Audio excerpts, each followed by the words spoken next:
In the future, an Egyptian pyramid hovers above the earth, and the gods use humans to continue their divine lineage. I'm back. The film is set in New York City in the year 2095. The city is inhabited by mysterious humanoid mutants with artificial organs. As a result of a crackdown, a frightened crowd is sent on a flying car to the Eugenics Corporation, which is conducting illegal experiments on living organisms. Hovering above the city is a massive Egyptian pyramid, in which the gods Anubis and Bast punish the sky god Horus for rebellion. They inform him that he has only 7 days left to witness humanity and the earth he helped create before he will be executed. Horus, a man with a falcon head, emerges from the pyramid and clears his path.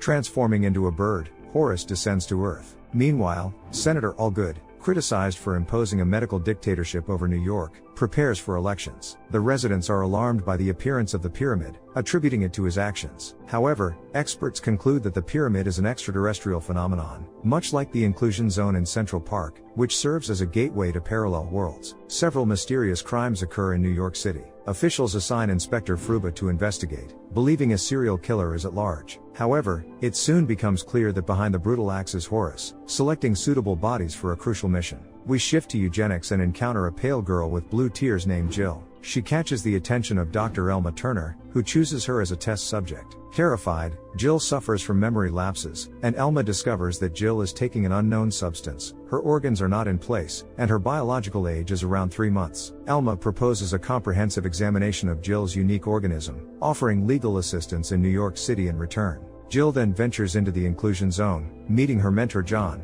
revealing that eugenics captured her, but Elma saved her, proposing collaboration. John, an alien whose life is ending, supports her and urges her to adapt to earthly life. Meanwhile, a cryo prison hovering above the city malfunctions. Several capsules crash onto a bridge. Police and eugenics personnel arrive. In the crossfire, the corporation workers take 2 frozen bodies with them, missing the third survivor, the renowned revolutionary Naikap Paul, who spent 30 years in suspended animation. Throughout this time, his protest messages appear as holograms across the city, and the authorities tirelessly combat them. At night, police find his leg on the bridge, and Inspector Fruba begins the investigation. The senator is worried about another crisis, believing someone aims to undermine his political career. All of this is observed by Horus in the form of a massive falcon, realizing that Naikap Paul's unmodified body is precisely what he needs.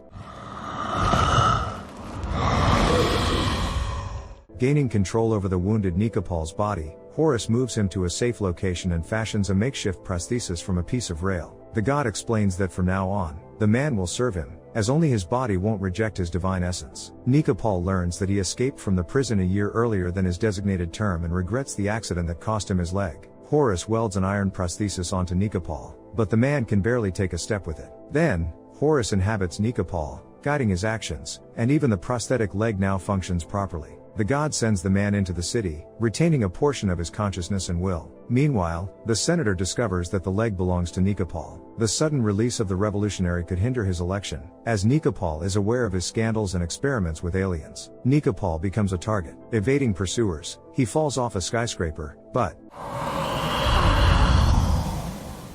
the senator is informed that Naikap Paul is dealt with, but they report that his body has not been found. Officials release a terrifying alien hunter, a species supposedly exterminated many years ago, to track him down. Jill moves to a hotel for experimental treatment. She tries the food sent by Elma, noting changes in her body in a journal. Returning to Elma's clinic, she questions why the doctor cares for her. Elma claims it's a manifestation of her social stance, but Jill asserts she simply likes Elma, and the doctor realizes the mysterious girl can read thoughts. Horus sends the surviving Naikap Paul to a local bar and instructs him to wait for Jill, who, unexpectedly, appears at the establishment. Naikap Paul, communicating with Horus' voice in his head, notices she's attractive. Not surprising, you idiot. She's the one. Jill ventures into a secret room, dons a spacesuit, and meets John again. He reveals the truth about her purpose, explaining that for millennia, he scattered humans across the galaxy. 3 months ago, he found Jill at the heart of the invasion and took her under his wing, helping her transform from an extraterrestrial wanderer into a normal person using mysterious blue pills. She soon returns to the bar. Naikap Paul strikes up a conversation,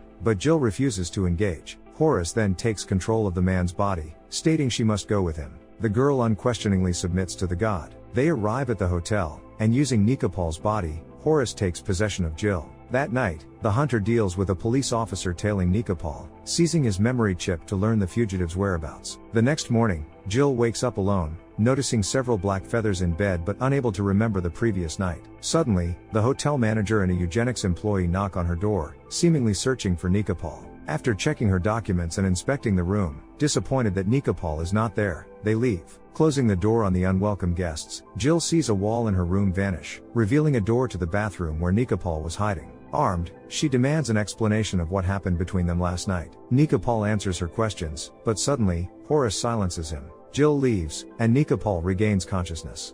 Bloody fucking God. What'd you make me do?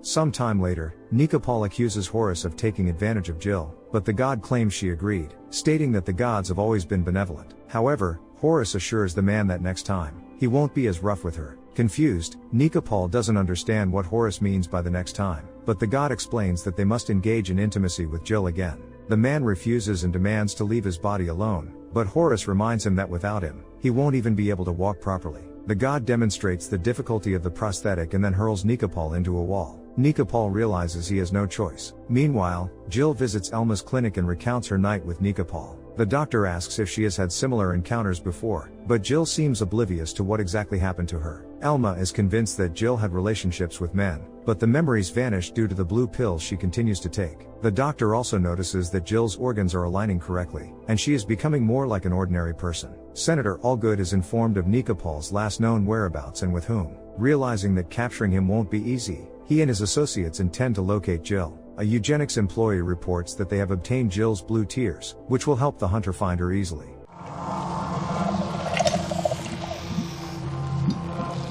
Soon, Jill goes to the Human Museum to learn more about what she is turning into. The exhibits mesmerize her, and she realizes that she has truly become very similar to humans. Jill returns to the hotel, but suddenly, a eugenics vehicle approaches, and she is abducted. The alien hunter demands to know where Naikap Paul is, but Jill claims not to know who he is asking about. Suddenly, inside the aircraft, Horus appears, who had been watching Jill and witnessed her abduction.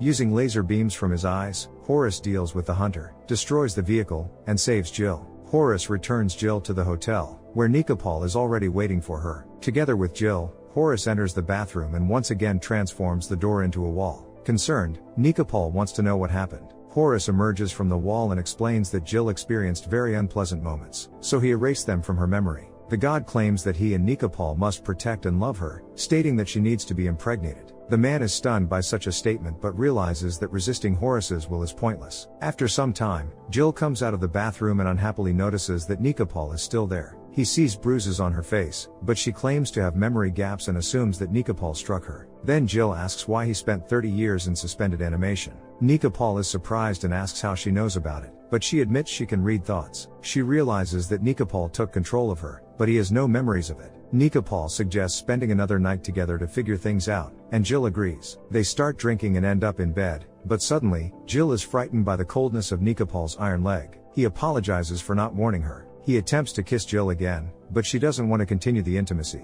Then, Horus takes control through Naikap Paul and forcibly takes her. Calm down, Jill. The next day, Jill heads to the inclusion zone, covered in snow and ice. Here, she meets John, who informs her that tomorrow the zone will close and reappear in another part of the universe, allowing Jill to permanently stay on Earth. She tells John about meeting a man, and the mentor rejoices at the beginning of her new life in the world of humans. He notes that desires, passions, and love are some of the most beautiful feelings. Jill confesses that she loves only John, but he explains that love on Earth is different. In the hotel, Naikap Paul worries about Jill and demands Horus to tell him where she is. The god says she went for a walk, but this answer doesn't satisfy him. Naikap Paul punches Horus, who doesn't feel pain. Horus claims that Jill will return, and they will engage in love again. Naikap Paul doesn't understand Horus's passionate desire to impregnate Jill. Then, the god reveals that he is a hostage of fleeting time but doesn't explain what he means. Meanwhile, Elma Turner arrives at the bar where Naikap Paul and Jill met. She asks the bartender if he has seen a girl with blue hair and pale skin, but he claims not to know her. Suddenly, John appears next to them, and Elma asks for help in finding Jill, as she needs to tell her something important. However, John states that there is no need for that and leaves the woman bewildered. Elma heads to the exit, but Inspector Froben calls out to her, also wanting to find Jill because she can lead him to Naikap Paul. The senator once again approaches the Dayak, hands over Naikap Paul's leg, and orders to find and destroy him. At the hotel, Naikap Paul remains pinned to the wall for a while Jill regains consciousness in the bath, where the water has turned blue from her tears. Soon, Horus releases Naikap Paul, and he immediately goes to Jill. Naikap Paul apologizes for his split personality, acknowledging that it's not easy for him either. Jill submerges herself in the water, and Naikap Paul reaches in to help her stand. His hand turns blue, and Jill mentions that her tears are hard to wash off human skin. However, this doesn't bother Naikap Paul, and they soon find themselves in bed again. The next morning, Horus' spirit exits Naikap Paul's body, thanking him for helping conceive the child. Jill continues to sleep, and Horus tells Naikap Paul that such women are extremely rare in the universe. There are only a few of them, and they themselves don't know that they have the gift of bearing a child from the gods. I'm just the empty shell, the vehicle delivering the divine seeds. Later, a huge red Dayak infiltrates the hotel through the plumbing, heading towards Jill and Naikap Paul. Suddenly, a flying car crashes into their room, with John at the wheel, and they manage to escape from the monster. The police, Inspector Froben, and Elma arrive at the hotel shortly afterward. They realize that Naikap Paul and Jill have escaped and set off in pursuit. Additionally, the Dayak continues its hunt. Before entering the inclusion zone, John stops, and Naikap Paul reminds him that he is mortal and cannot enter. However, John points out that he is not mortal because Horus resides within him.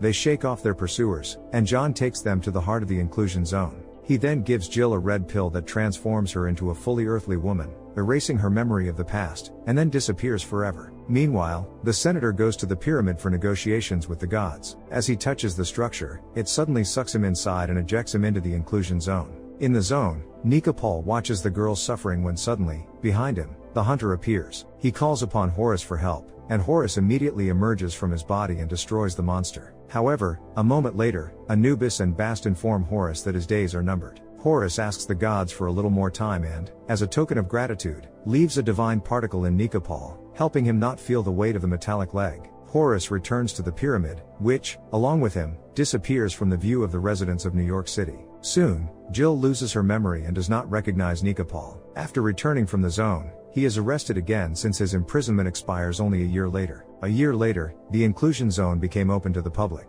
Naikap Paul is released and contacts Elma, who helps him find Jill. He meets the girl and sees her blue-haired child transforming into a falcon, and then they get acquainted again. What fate do you think awaits the divine child? Share your thoughts in the comments, hit the like button and subscribe to the channel. See you in the next video.